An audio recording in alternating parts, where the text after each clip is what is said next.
सर्वप्रथम सर्वांना माझा नमस्कार। तर आज आपल्या स्कॉलरशिपच्या क्लासचा शेवटचा दिवस। तर मित्रांनो, आपल्या या क्लासचे 25 ते 30 दिवस कसे आणि कुठे गेले काहीच समजलं नाही। परंतु ज्या वेळेस आपल्याला कळालं की स्कॉलरशिपचा क्लास आपल्याला लावण्याची गरज आहे, परंतु आपल्याकडे शेवटचे 25 ते 30 दिवस उरले होते, तेव्हा आपल्याला समजले की पटेल नगर मध्ये आपले गवई सर राहतात व आपण ते आपल्याला म्हटले होते की मी तुमचा क्लास घेऊ। आपल्याला कळाल्यानंतरच मी व माझाच नावकरी सार्थक असेल, पियुष असेल, आयुष असेल, आपण सर्वजण त्यांच्या घरी गेलो। घरी गेल्यानंतर ते म्हणाले, बाळांनो तुम्ही या, मी तुमचा क्लास घेण्यासाठी तयार आहे।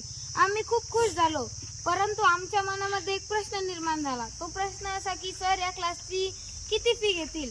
तेव्हा आम्ही सरांना विचारलं, तेव्हा सर म्हणाले, बाळांनो तुम्ही इतक्या उन्हातान्हाचं माझ्या घराचा पत्ता सापडत आलात, त्यामुळे माझ्याकडून तुम्हाला हा क्लास मोफत राहील, एक गिफ्ट राहील।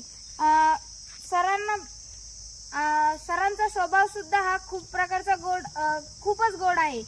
एक चांगले शिक्षक भेटायला भाग्य लागते आणि आम्हाला ते भाग्य या आपल्या गवई सरांमध्ये पाहायला मिळालं। असे आपले चांगले गवई सर यांनी कोणाचं काय वाईट केलं असेल म्हणून देवाने यांच्यावरी असा हा दुःखाचा डोंगर कोसळला। तो डोंगर असा की आम्ही जेव्हा सरांच्या घरी गेलो तेव्हा आम्हाला भिंतीवरती एका महिलेचा फोटो लावलेला दिसला आणि त्या फोटोला हार घातलेला होता। तेव्हा आम्हाला समजले की सरची पत्नी म्हणजेच अर्धांगिनी ही देवा घरी गेलेली आहे।